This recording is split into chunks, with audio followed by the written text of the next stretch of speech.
Hi everyone, welcome to the Fight with Teddy Atlas. I'm Teddy Atlas III, joined as always by Boxing Hall of Famer, the pugilistic poet, my main man, my father, Teddy Atlas. How you doing, bud?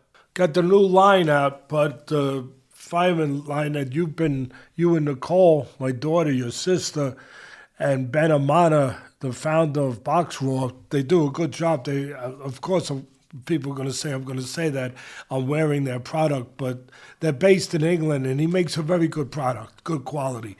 And anyway, he's been for a while now. He's done a Teddy Atlas 36 line, and now he's about to debut the fireman line. You know, you talked me into it, and Ben was on board, and Nicole also, because wherever we travel, whether it's getting off a plane together in London, I've been blessed to travel all around the world with you and with Nicole, but people always yell out to us in airports, "We are firemen," you know? And I think the one that put me off, I kept saying, I don't know. But I think the one that sold me was when we went, halfway around the world to Saudi Arabia, where there's, it's Saudi Arabia. There's a lot of sand there. And all of a sudden we're coming through the airport and somebody yells, "We are firemen!" And I turned to you and I said, yeah, okay, it might be time to do the fireman line with shirts. So we just got the first samples of it sent to us. It'll be going online soon. But this is one of them. There's a whole different bunch of versions. There's hoodies, there's the different sayings that are all part of that speech. But I just want to show you what it looks like in the back. If Richie can, you got that, Rich? Yep.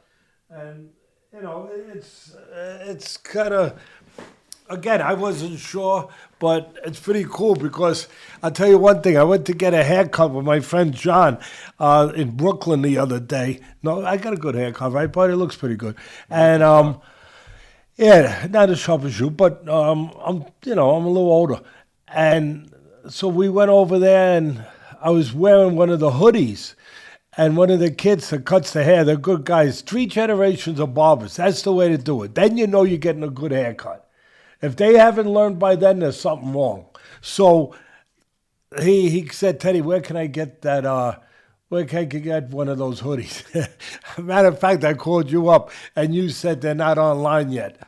They didn't get put up yet, but they will soon. So anyway, if anyone's wondering why I wasn't wearing a fight that I always wear with Teddy Atlas, it's not because it was in a washing machine. It's because we got some new stuff. So just figured I'd say that, and I'm ready to talk boxing if you are, and you are. I think I want to open it up by, I know we're going to cover it, but I just want to send good thoughts, good wishes, good prayers out to Paulie Malignaggi, who's in London. He just finished winning his bare-knuckle fight yesterday, and he was in the hospital. He got an eye poke. He also got some broken ribs. I mean, that bare-knuckle stuff is no joke. But he got an eye poke, and we're just praying that he doesn't have a detached retina. So it's going to take a little while because there's blood there. You can't really check it until it clears up. So hopefully, just good wishes to Paulie Malignaggi, who's, a former world champion and also a great commentator, and still is a great commentator, but more importantly, an honest, straightforward, good person. So thoughts and wishes out there. I'm sure there's a lot of people in our audience have the same thoughts. I hope so. I hope we have good people in our audience. I know we have mostly good people. I know that, and I appreciate you. But you do run across some, some that just, for whatever reason, they're not happy. They're not happy with themselves. They're not happy with their place. I don't know what it is, but they have to show a mean spirit instead of nothing, or something, a little bit kinder or more civil. We want good people here. I don't care if we have 325,000 subscribers, and I'm thankful to every one of you. Thank you. If I haven't said it before, I'll say it now. Thank you. But I don't care if I have to have 20. I want to be 20 people that are decent people, that don't try to hurt people just for the sake of hurting them, to say things that sometimes are nasty, for no other reason other than I couldn't even figure it out. Some people say, Teddy, it's jealousy. Other people say it's just they don't have a life. You know that old saying, they don't have a life. They're sitting in their basement. It's easy to knock people. It makes them feel better. What makes you feel better? What the heck would make you feel better about saying something? Say whatever you want about me. You have the right, but don't do it about my son. Just don't. Don't be here. Just don't for me. I know my son didn't know I was going to say this, but it is my show, and without him, it wouldn't be the show it is, quite frankly. But it is my show. I do choose the direction of it, obviously with his help. But I just had to say that, maybe you need to, before you knock anybody, especially someone's child, maybe you should go and talk to somebody. Really. Maybe you should seek out somebody to talk to, some personal help, some professional help. And if I can help you with that, I'll help you. I'll help you with that. Or maybe, and I'll leave it at this, maybe you should have a child. And maybe if you had a child, and if you haven't gotten the blessing, the greatest blessing in the world from God to have a child, then go adopt one. Maybe you should think about that. Or maybe you should go and hang out more with your nephews and your nieces if you're blessed to have that. But you should understand that there is no better blessing. None. No greater gift in the world than the gift of life. And nothing more precious to the people that give that life to those people than their children. Nothing. So you're just going in the wrong direction when you go in that direction. I don't want you here. I just don't. But and I wouldn't do it to you. I wouldn't even think of doing it. Wouldn't even think of doing it because of what I just said. Because I know how precious children are to their parents, because they understand. They just understand how fortunate they were to be given that gift. So anyway, I went on my little thing. I'm not sorry. I just wanted to do that. And God bless all you people out there, good people. And let's talk some boxing. We got, the last few weeks have been a little tight. There hasn't been a lot of meat on the bone. But we pick at the bone pretty good. I think we pick at the damn thing pretty damn good. And we get whatever we can off of it. And we mix it around. We got the bare-knuckle. We got a few things. We got a round of the year. Crazy round we're getting. I'll let my better looking half take me from here. Yeah, we're going to have some big ones next week, bud. We got the big UFC 321. We also have the big heavyweight fight in the UK. That's Parker versus Wardley. We're going to live stream that fight as well, so we'll circle back. We'll get into that later. But for the recaps, exactly what you said. We're going to do a little bare-knuckle. We're going to do a little boxing. We're going to do a little UFC. And we're going to start it off in the boxing world. So we start off in Brooklyn. And this was a Millions.co pay-per-view. A little hard to find this one there for those out there looking for it. But this was the farewell fight at the Barclays Center in Brooklyn of Danny Garcia, the former two-weight class world champion, fighting Daniel Gonzalez. And this was Garcia's first fight in over a year since his stoppage loss, his first loss of his career by stoppage to Lara. And he fought a guy who was a much smaller man, a man in Gonzalez who fought most of his career at 140, 147 pounds. This was Gonzalez's first fight, stepping up and fighting above 150 pounds. This fight was at 154, and it was vintage Danny Garcia. He did look like the bigger man, but he took care of work. In the fourth round, his trademark left hook, perfectly timed place punch, that did it all, got the stoppage, farewell win at the Barkley, 4th round KO. What'd you make of this and the great career of Danny Garcia? Yeah, of course. You put it all out there. Look, Danny started at a lower weight, so he's not a natural 154-pounder. But he's been there longer than, as you said, his opponent Gonzalez. But this is what you expect in a going out the door fight, unless you're in the UFC. If you're in the UFC, a little different. If you're someone like the great Poirier, for your going away fight, you get the great Holloway. a little different. But hey, Danny Garcia, former world champion, good kid, never embarrassed himself in or out of the ring. Always conducted himself like a champion. We wish him nothing but well. And I think it is fitting.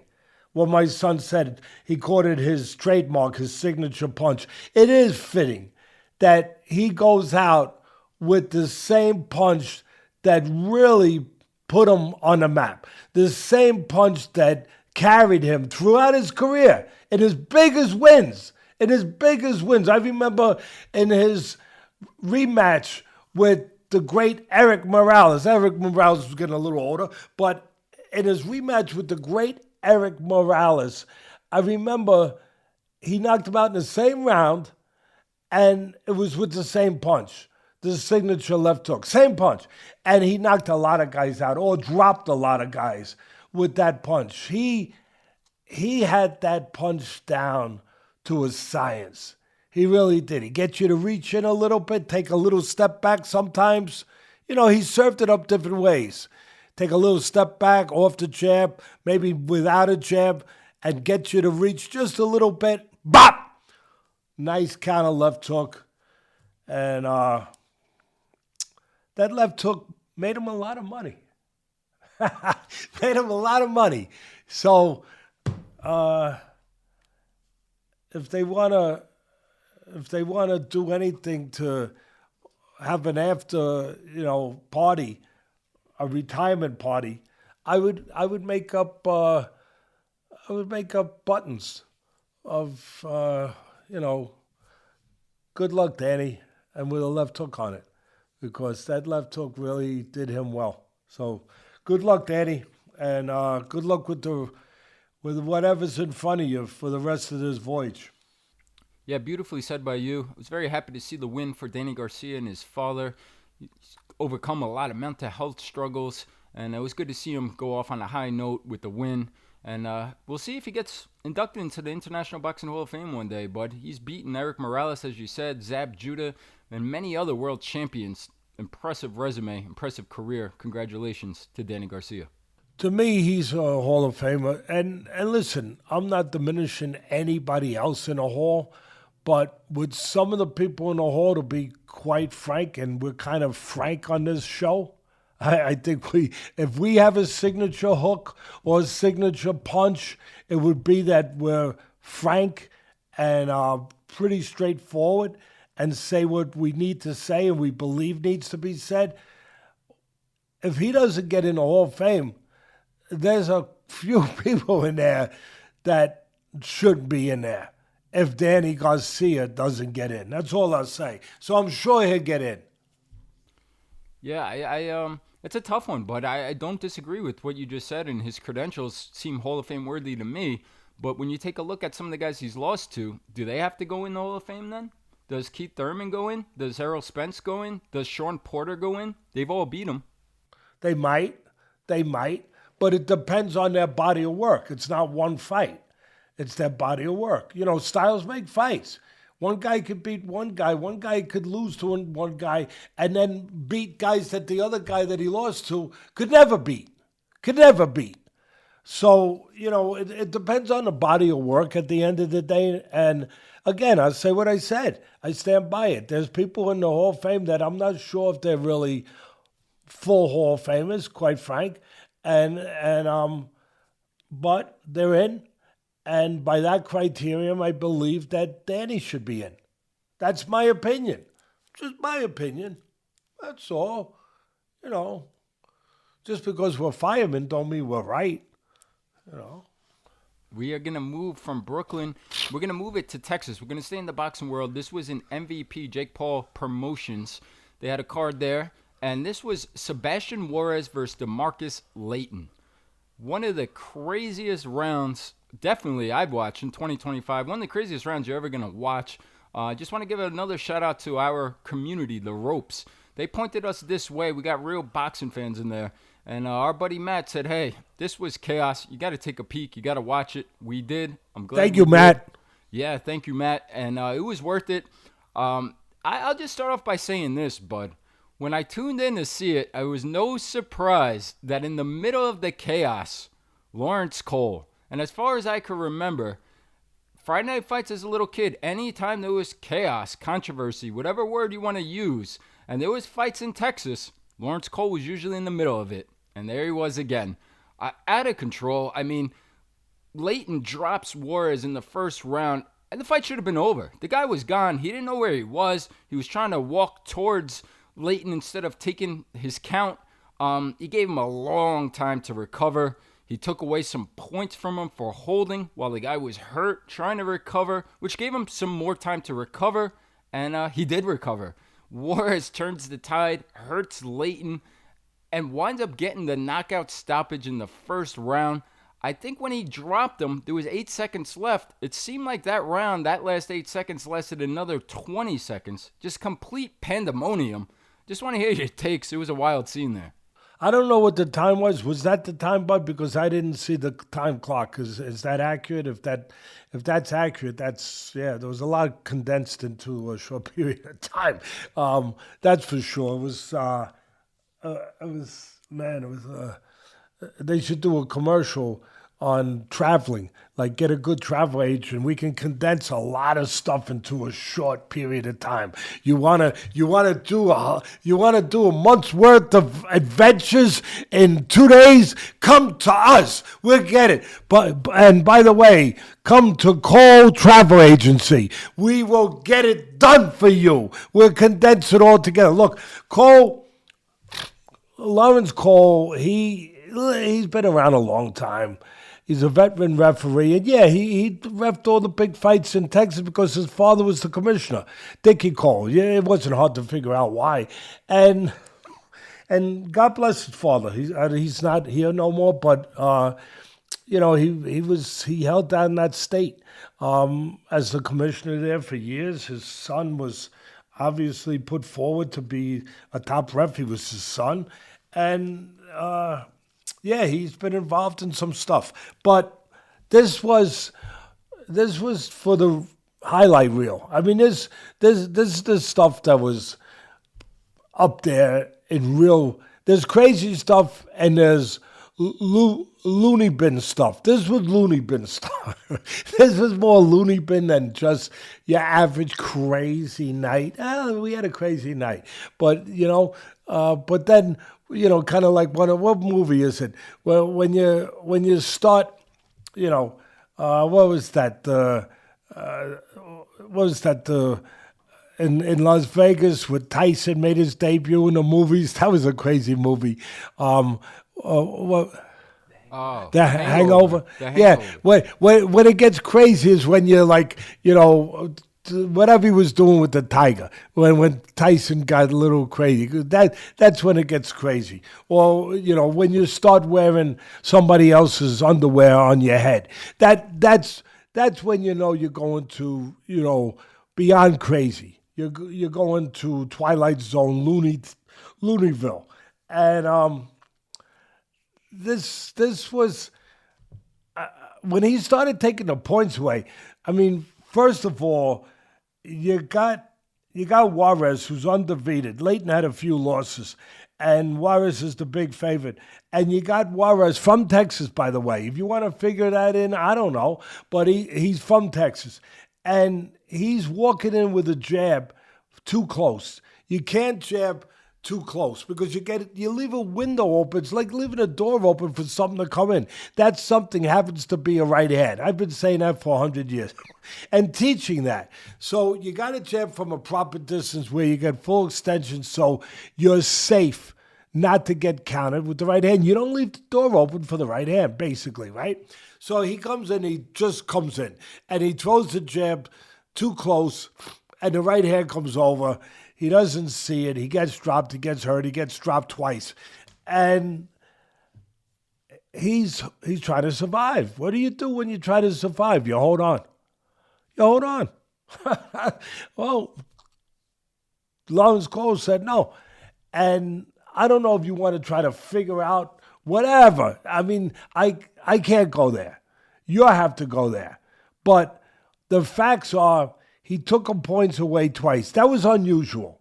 To do that quick in that situation, the guy's trying to survive. It's not like he's been grabbing, punching and clutching all night long, disrupting the rhythm of the fight all night long, and you have to take points away at some point.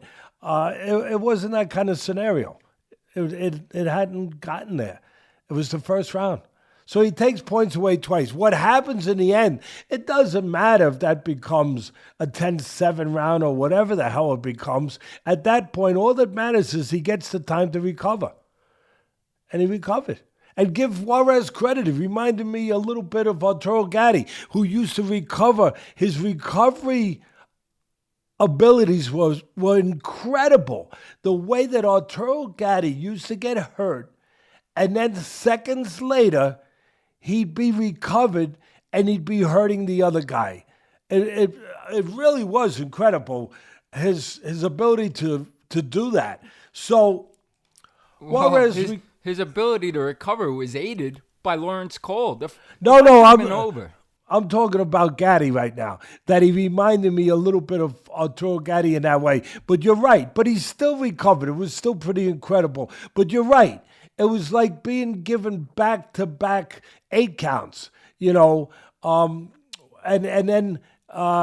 then giving it again. Instead of giving your regular 8 count, he gave 2 or 3 of them. I mean, he gave him that extra time to recover. And recover he did. He did. I mean, look, you could talk about these things happen sometimes, like the Corrales-Castillo fight. That first fight was incredible. Like Mickey Ward and Gatti, their first fight. It was historic. It was iconic. And as great as Corrales was to come back, oh my goodness, to come back in that fight, he was aided by him spitting out his mouthpiece and getting a little extra time when he spit out the mouthpiece, and the referee had to put it back in. That did give Corrales a little extra time to recover, and he came back and he wound up knocking out Castillo. Look, the referee with those crazy moments gave Juarez credit, gave him back credit, gave him time. He needed time. Like that great movie, Man on Fire. Well, what do you want? I want time. I'm sorry, I got no time for you. But Cole was different. He said, okay, I give you time. Okay, you got time. I got time. You got time. At the end, I always talk about when you see a knockout, when you see a knockdown, I always talk about that it always happens from a flaw, a technical flaw. And again, the same one. Where are the teachers? Juarez threw a left hook. Layton threw a left hook now in front. He led with the left hook in front, and Juarez, a recovered Juarez, beats him to it with a straight right hand. Right inside that left hook. Straight beats round. If I've said it once, I've said it a million times. Straight beats round. You throw a left hook in front of a man, he can beat you with the straight right hand. And that's what Juarez did when Layton left, again, a door open for that punch. So at the end of the day, crazy, crazy, crazy round. Juarez stays undefeated. Who would have thought that he'd be thanking the referee for taking points away twice? When would you think that would be a possibility? That you're going to thank, after a fight, you're going to say, thank you, Mr. Ref, for taking those points away. Not once, but twice in a round. No, absolutely. And if that fight didn't end in the first round, I would have loved to see what that scorecard looks like. I don't think I've ever seen a scorecard that would have had some of those numbers that they would have had to have after that first round. Yeah, because you had to get it down. You had to get it down to 10-7. Let's start with that. After the second knockdown, it's a let's say it's a 10-7 round, right? And it's possible. It could still be 10-8, but it could possibly be 10-7 with 2 knockdowns. Then you take a point away. All right, it's 10-6. Then you take another point away. It's 10-5. We're running out of points, guys. And now the other guy scores 2 knockdowns.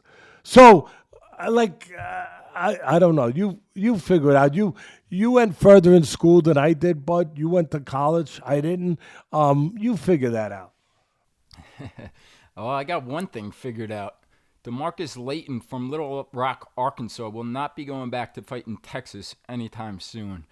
He was the opponent coming in. He's 12-10, and Sebastian Juarez is now 9-0. The prospect there in his hometown of Texas. A wild one. If you guys haven't seen it, take a look. We'll insert some of the video there. But that one was worth covering. And thanks again, Matt, and the Ropes community. And we're going to keep it moving. Before we keep it moving, Bud, I'm going to take a quick pause.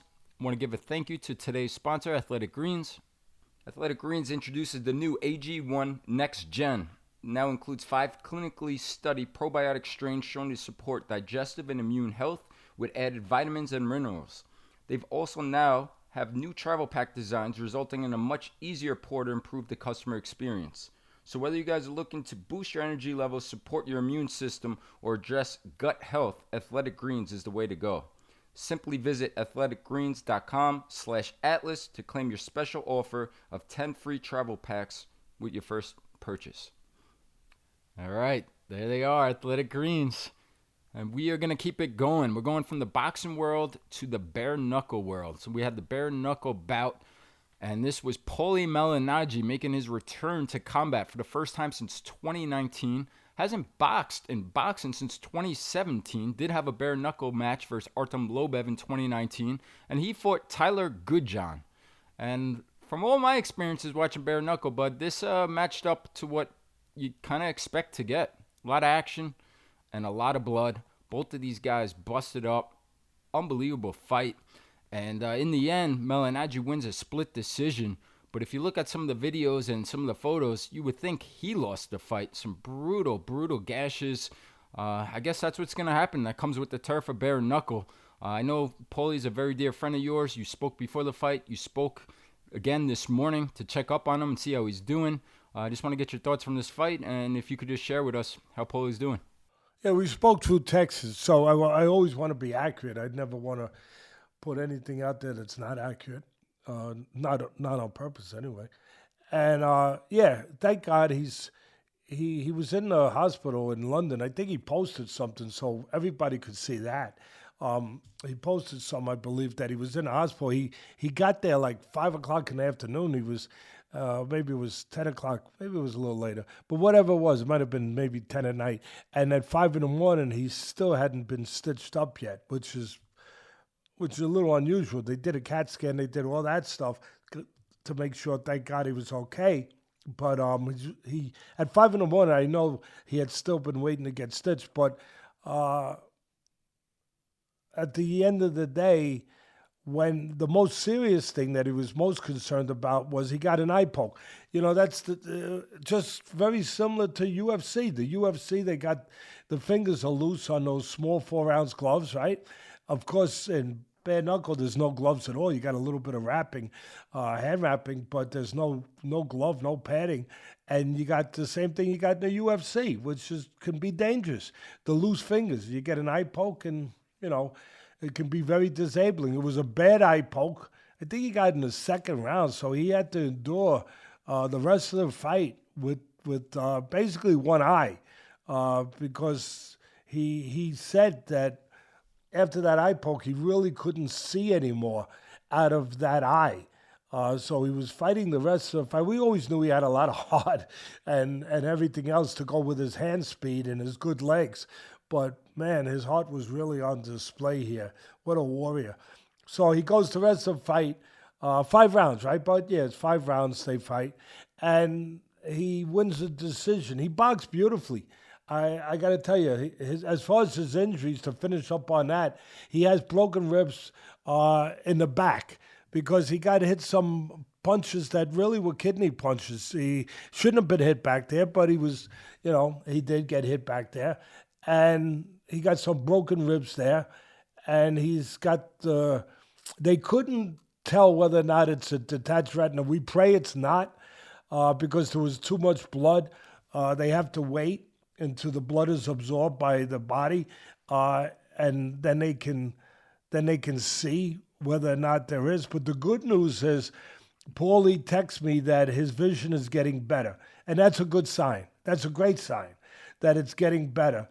And so while he heals up, he was going to Italy. He's from Italy, Paulie, and his father lives there. So he was on his way over there to spend a week with his dad. I'm sure that's a great way to heal up, to be with your parents. There's no better way to heal up than to be with the people that brought you into this world. So we'll pray that he heals up. He doesn't have a detached retina. And as far as the performance, wow. And also I want to finish one other thing about the injury, because you brought it up, how he got busted up. He got busted up from a headbutt. Paulie was, he wanted to make sure that he noted that the cut came from a headbutt. So he got a headbutt. He got some broken ribs from the punches in the back. It was a great performance by both fighters, Goodjohn and Paulie. But Paulie outboxed him. Paulie does what he does. The one spot I saw was the first round. He was boxing real good. And then Paulie led with a left hook.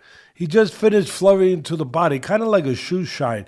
And then he led with a left hook in front. He doesn't usually do that. And he got caught a right hand. Again, I always say there's reasons why you get hit with clean punches. You make a mistake technically. He threw a left hook in front. He got caught with a right hand. He got hurt.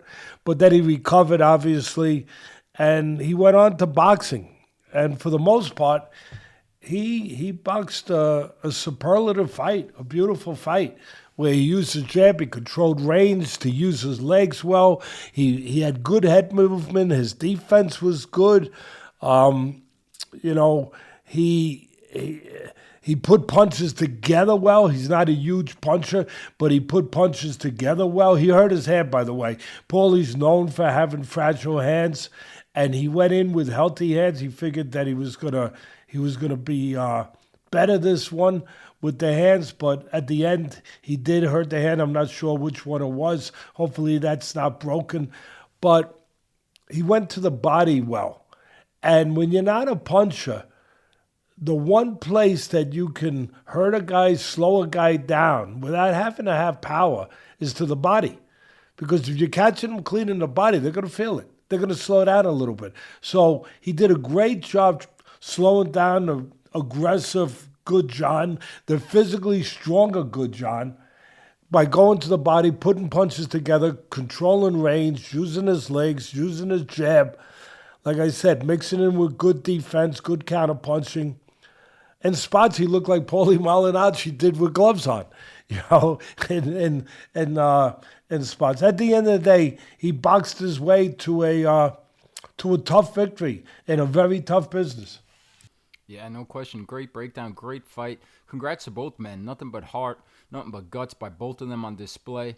And for Paulie, he's a great commentator. He's got a great job with ProBox. I like to see him stay there. 44 years old to come out and do what he did. Incredible. Again, hats off one more time to Paulie Malignaggi. And a great fight for the bare-knuckle. So with that being said, bud, we are going to shift gears now from the bare-knuckle to the UFC. We had a UFC Fight Night that was in Canada. We're going to start off with the co-feature. There was Mike Malott versus Kevin Holland. And this fight, another fight with some drama and some controversy. Thought the first round was very competitive. I thought Holland was probably in the lead. And then things changed with a low blow and then a second accidental low blow by Malott. Holland was affected by it. He took the full time to recover, 5 minutes. And I don't know if he ever quite recovered physically, but it didn't seem like he recovered mentally. And the fight changed. From there on, he wasn't the same. Malott outworked him, and Malott went on and went ahead to win a unanimous decision. Just want to get your thoughts on this fight and how it played out. Yeah, I always say, and everyone knows this, 75% of anything where there's confrontation, where there's risk, when there's a battle going on, it's mental. 75% is mental in my business, in boxing, UFC, same thing. And it varies in a way depending on the personality of the person, the temperament, the upbringing, the mentality. And I would say with Kevin Holland, from what I've seen of his career and followed him, and I like him. I like his personality. I like his talent. I like the way he likes to get in the octagon as often as possible. I think this was his 5th fight already this year. And he was looking to make it 6 before the calendar year ended. So I like all those things. But what I notice about him is, for Holland, maybe 95% is mental. Yeah, and I'm not afraid to go out on that limb and say that. Maybe 95. I mean, you have the experts like Joe Rogan and DC and, all those great guys. I mean, all of them. Chael Sonnen and Anthony Smith, Dominic Cruz. They're the Paul Felder. They're the experts. But again, I'm pretty confident to say, from what I've seen of Holland, more than 75% for him is in the attic, upstairs. And yeah, he was affected physically, no doubt about it. Look, you're wearing a cup. If you get hit square on, the cup protects you. But if you get hit a punch or a kick, in this case, a kick first, and then the second one was a knee, I believe, if it can drive the cup up, then you got a problem. It looked like it was driven up, and obviously that gives you more of a problem. Anyone who's been hit in the down below, in the privates, they understand that it takes a lot out of you. Besides changing your voice, where you go from a tenor to an alto, you also, and if you want to try that, maybe you make some extra money singing somewhere. I don't know, but it takes a while to recover. It does, and I don't know. I would, if I had to, and it's all conjecture. It's all guesswork. But it's guesswork in a business. I've been in a fight business 50 years. So it's a little calculated, but it's still, and it's based on experience, but it's still guesswork. You're still guessing. I'm not in his body. We're not in his body. Only he is. But I would say, what my son touched on earlier, I would kind of go on that side, that the mental side was more damaged maybe than the physical. The physical was damaged. No doubt about it. No doubt about it. How much? Only he knows. But the mental, he got thrown off his lane. He got taken out of his lane. He got taken to a place where I don't think he could get back. Where he just felt, things ain't right now. It's kind of like when you feel a certain way about karma, or you feel a certain way about alto rhythms, that my alto rhythm has to be right. Whatever you want, you're in a good place, and then all of a sudden something happens and you get taken out of that place. Something physical, but you can't mentally get back in that place.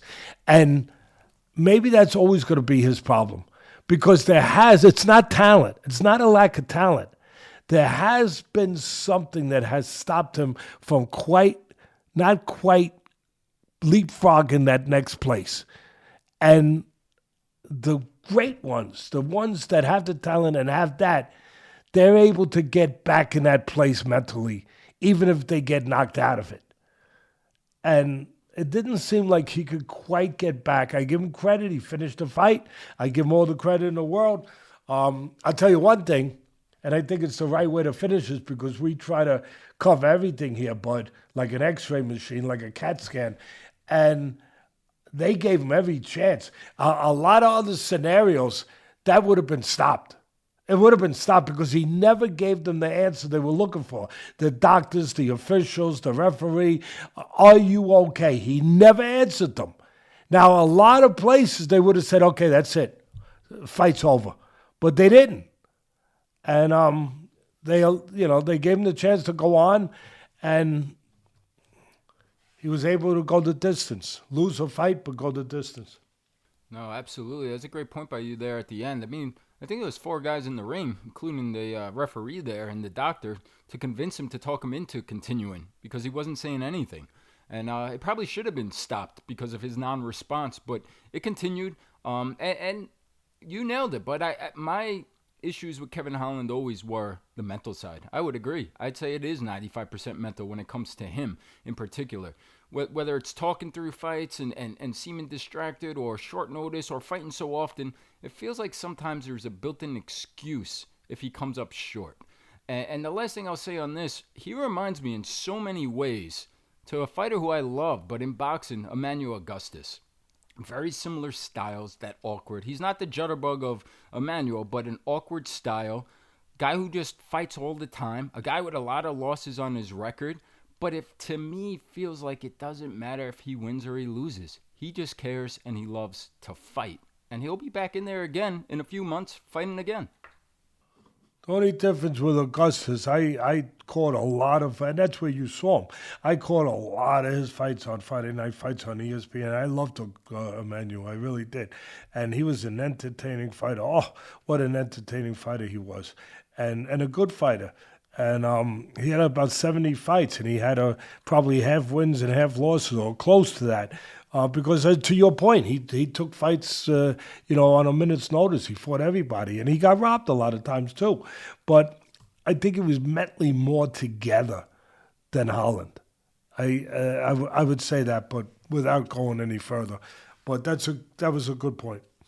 Yeah, Malott, congratulations, the biggest win of his career. That's now 3 straight wins. We'll see if he gets himself there in the rankings conversation.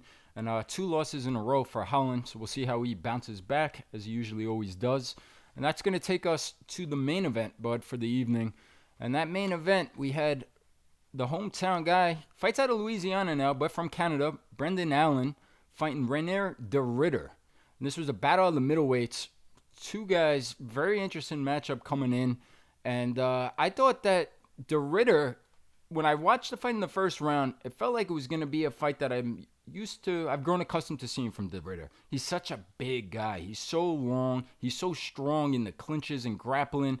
And then he starts to work those knees. And in the first round, I got to see that. He put his hands on him. He got out onto the ground, and he controlled him. But in the second round, he made a critical mistake. And this mistake cost him the match and turned the fight around, in my opinion. He was on top again of Allen, but he got over the top and out of control, and he lost position, and then Allen was on top. And Allen went to work. He grounded and pounded him. He started to break de Ridder. And after the end of the second round, you could see that gas tank was running very low for de Ridder. By the end of the third round, and this continuing, and a nice reversal by Allen to get back on top, he couldn't even get up off the canvas and make it to his corner. It just felt like it was a matter of time before Allen was going to stop it. Winds up being that the corner stops it. After the 4th round, de Ridder can no longer continue. Great win for Allen. What'd you make of this one? I wonder if age played into it. I know conditioning and all that, and the way the fight went and everything else, but de Ridder's 35, and Allen is, 29, 28, 30, whatever he is. He's at least 29, so 6 years younger. I don't know. Was youth served a little bit? Look, Allen was served himself. Allen made this his real coming out party by pulling this off against a rated guy, a top rated, 4th rated, I believe, number 4, and busting right into the rankings now with that performance. Give Allen, as you said, after a really rough first round, give Allen all the credit in the world, because that's what this is about. It's about resiliency, this business. It's about overcoming. It's about a fight's not a fight till there's something to overcome, right, bud? Don't I always say that? And that was a perfect example. Allen has a real rough first round, and okay, now it's a fight. I got to overcome something. And you know what? He went and overcame it. And that's beautiful. And I give him all the credit in the world. Was it also a little bit Ritter,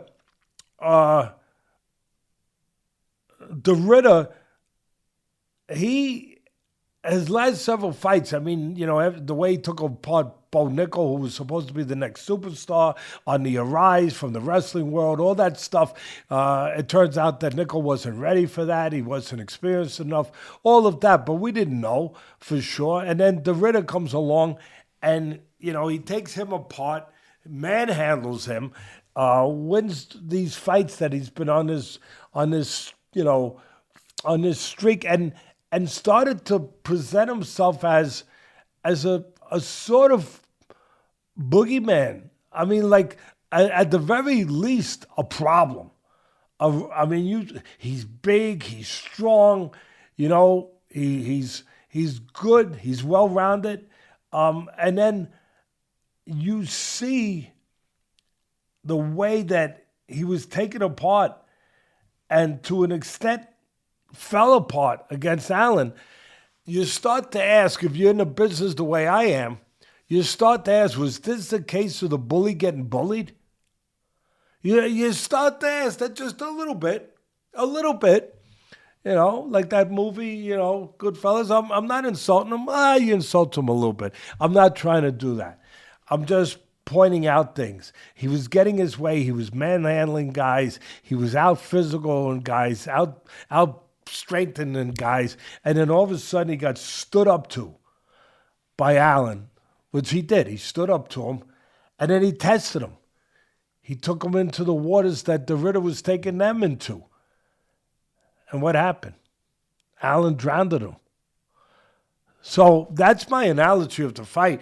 Look, I love Allen. Allen is well-rounded with the striking, with the floor work. Obviously, that was at play. Congratulations, Allen.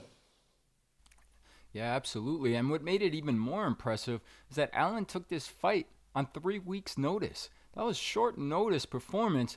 And supposedly he weighed over 225 pounds just 3 weeks ago.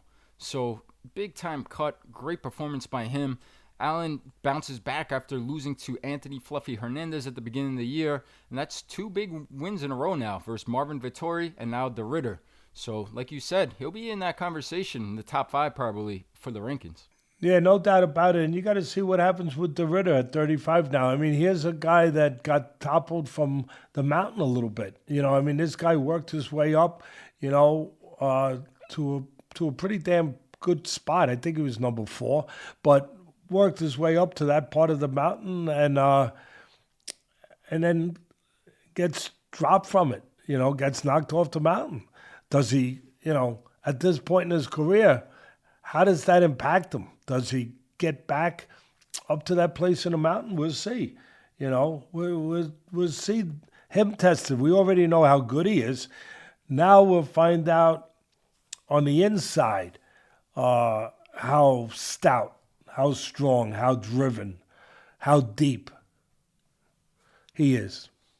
Oh, well said. At 35 years of age, he needs a little break after that one, but the clock is ticking. And for Allen, sign me up, Sean Strickland. I'd love to see that one. That's one of the names he threw out there. Strickland, the former world champ. I'd love to see that one, but we'll see what's next. Next for us, we're going to keep it moving, talking about world champions. We're going to preview UFC 321, the main event. That's next week, October 25th. That'll be in the UK. We got the champion, heavyweight champ, Tom Aspinall, fighting Cyril Gane. Now, Aspinall's won 3 in a row since his loss in 2022 when he tore his ACL and blew his knee out versus Blades. And Gane has won 2 in a row since his upsetting or disappointing performance versus John Jones in 2023.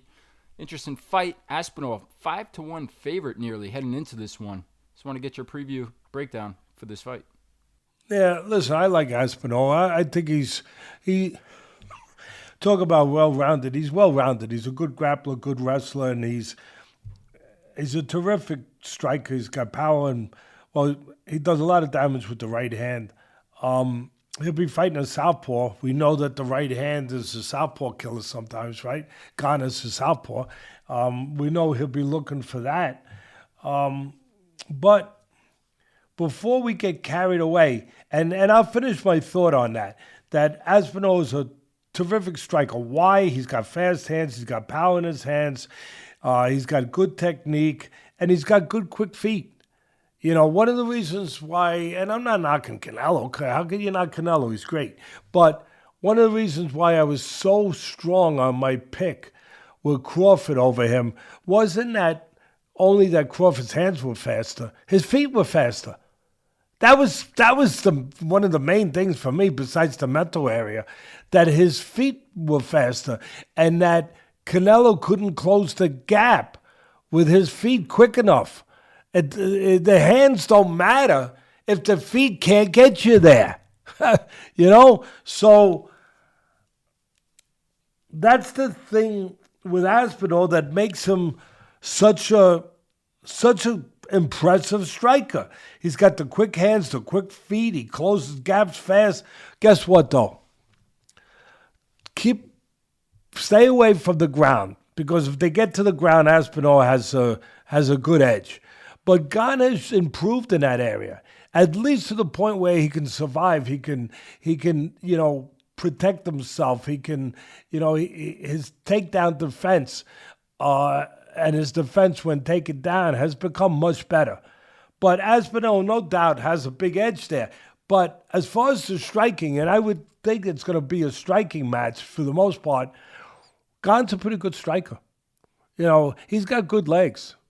He ain't going to be cement-footed in there. He's pretty fleet-footed.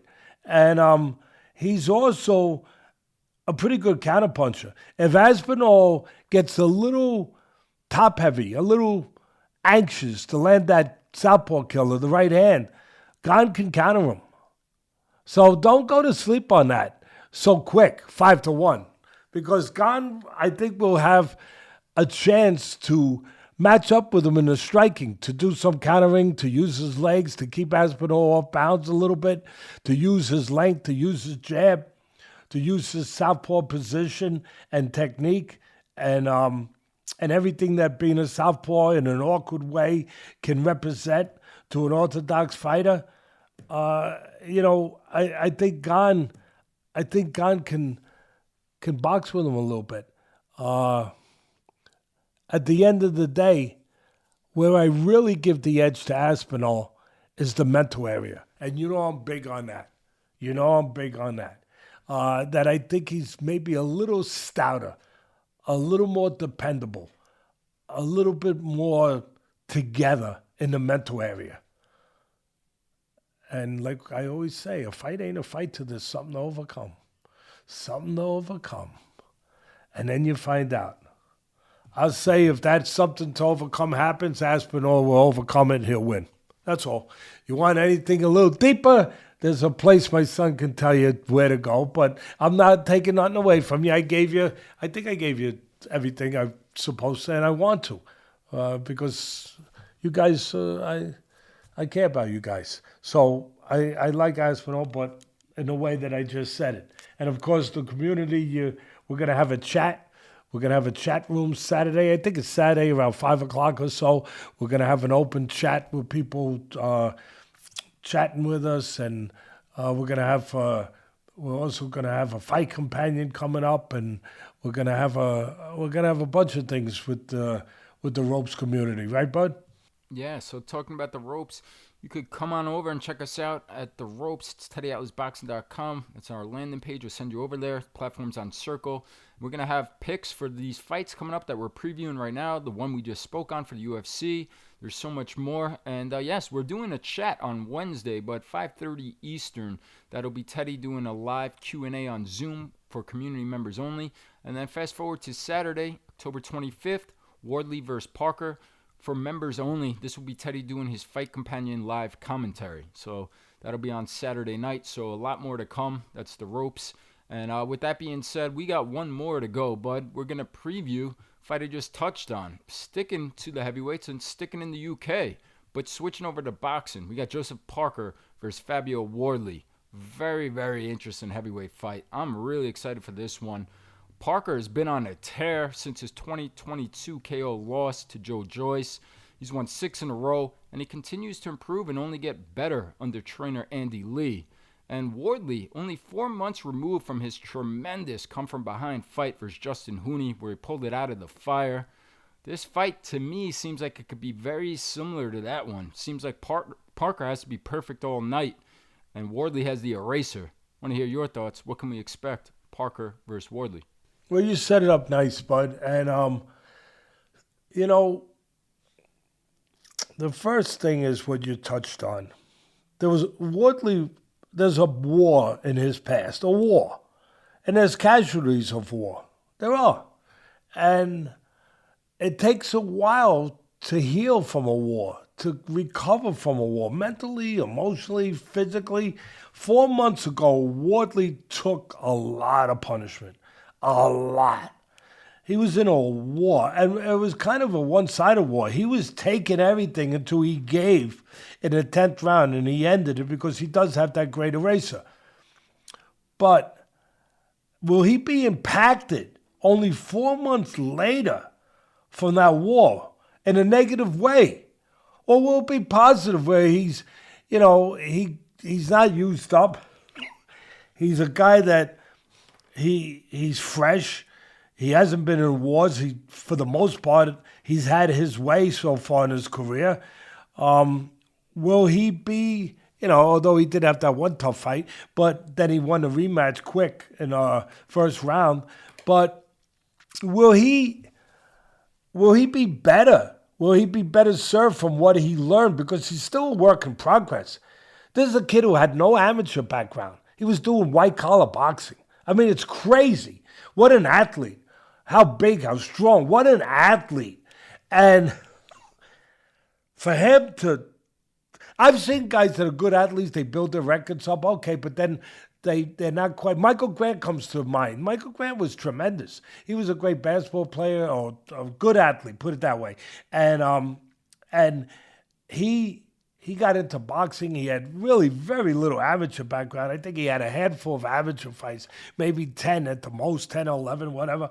And then he went all the way. He beat Galata, a real top contender. He wound up getting knocked out by Lennox Lewis. But he went pretty damn far for a guy with very little amateur background. Wardley's trying to outdo that. He's got no amateur background. And he's trying to do something that, can be near impossible to do it, to get to the top. To get to the top where you can actually get to where you can win a world title. And in the heavyweights, it's a little different. Yeah, physicality and size matter more sometimes. It can make up for lack of technique to a certain extent. But sooner or later, you're going to pay. Sooner or later, you pay the piper. Sooner or later, the technique has to match up to, with your power and with everything else. But the one thing Wardley has shown that nobody's talking about, they know about the power. They know about what my son said, the great eraser, and the great heart. Wow. He's got great heart. But he's got a delivery system. He does have one technical thing. He's got a delivery system with that hydrogen bomb that pulls him out of the fire, and has pulled him out of the fire, and pulled him out of the fire against Honey, where he sets a trap, takes a little step back, and he counters you. He gets you to reach just a little bit, and he counters you with the right hand counter. He's got that down good. Can he do that? That's all this fight comes to me. Can he do that against Parker? Parker checks all the boxes. I mean, experience, resume, the fighters he's fought, the fighters he's beaten, on the stages that he's been on, everything. He can box. He can punch pretty damn good. He can box. He's tough. He's experienced. All of those things. He's supposed to be the favorite. Supposed to be a good favorite. He's supposed to outbox Wardley. If everything goes right, he picks his spots, he outboxes Wardley all night, takes him apart. But if if Parker makes that one mistake where he reaches a little bit. And I've seen him reach with the right hand. We all make mistakes. I've seen him reach with the right hand to the body. Sometimes he loves to throw the 1-2 Parker, and it works for him. He knocked out Bacall in one round with the right hand. It'll work. But sometimes he can get a little bit, that old saying, over his skis, where he'll reach just a little bit. And that's all it takes. That's all it takes. You reach a little bit with this guy at the wrong time, and he can pull the switch on that delivery system and that right hand A-bomb. Boy, oh boy, that makes this interesting for me. I love Parker. I'm friends with Parker. I love Andy Lee. I'm friends with Andy Lee. And I think Wardley has a shot. Again, Parker should be winning most of the rounds. He should be. Until, I'll leave the rest, kind of like they leave you in those TV series. Until next week. And you'll see the rest of it. But I think Wardley, has a shot. I would look at some props. with the KO, and I think if Wardley wins, it'll be by KO. I'd look at props. I would look at under-overs. I think that from what I saw, the favorite, where it makes sense, where you have to lay some, would be for the over. I think that the underdog, where you get back money, would be for the under. That most people would see, the bookmakers would think it's going to go rounds. I'm not so sure. Yeah, no, absolutely. And Parker's minus 400 favorite. Wardley bringing back plus 290, so just under 3-1 coming back on Wardley, the underdog. Loved your breakdown. I mean, as I listened to it, and couldn't agree more, I feel like it might be the same fight that we just watched with Wardley's last fight, which I opened saying versus Hooney, where Hooney was in complete control, was the better fighter, more technical, was well ahead, but he couldn't avoid the power right hand, the magical eraser of Wardley. And it sounds like that's exactly what you're saying might happen again in this one. With that being said, Parker has become the guy who is good at disarming the bomb. He's fighting all the power guys. He's fighting all the boogeymen, the scary punchers. He just disarmed Martin Bakole. How about Big Bang Zhang and Deontay Wilder? So if anybody could disarm... He got dropped twice. He got dropped twice with Zhang. I'm just going to throw that in there. He did. He did get dropped twice, and he was knocked out. He came back, and he recovered. Yeah, he recovered. And he's a different fighter since Joyce, because that was before he really got involved with Parker, with Andy Lee.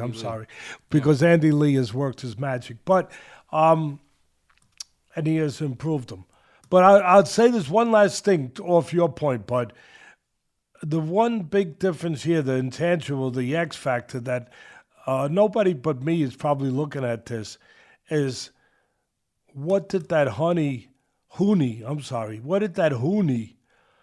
fight do to Wardley? Did it take, it was a big, he took a lot of punishment. I'll say it again. Is it detrimental? Is it too soon? 4 months?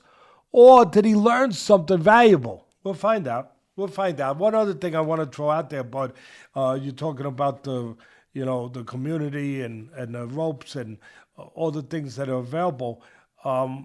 We're putting out another list. We put out great defensive fighters. I hope you guys liked it.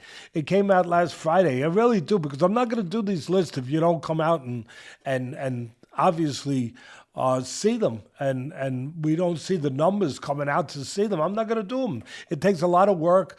I put a lot into it, and I care about it. I care about putting my name to things that are going to stay out there, that I'm saying this is the best in a business that I'm supposed to know something about. Really, 50 years, I'm supposed to know a little bit about it. So when I put my name to something like the greatest defensive fighters of all time, that's what we did last week. If you guys come out and you enjoy them, and my son tells me you enjoy them, I'll keep doing them. We did one. It's going to be out this week. I think you're going to like it. It's the greatest volume punchers, the busiest fighters, the busiest guys that forget about defense, forget about, all that stuff, the sweet art, sweet science. Just who is the busiest fighters that just throws punches from first bell to the last bell more than anybody else. And I think it's a good list. And I hope you enjoy it. I hope you come out to see it. Yeah. Great episode. Great job by you, bud. A good recap, some previews. And again, take a look. The ropes. Teddy's going to be doing a live Zoom Q&A. That's going to be on Wednesday. And then again, the Fight Companion commentary for the Parker Wardley fight on Saturday. So take a look at the ropes. We're also going to have on Monday Teddy's picks going up. So a lot coming that way. And as always, thank you for being with us. Please like, comment, and subscribe. We will see you guys again next week.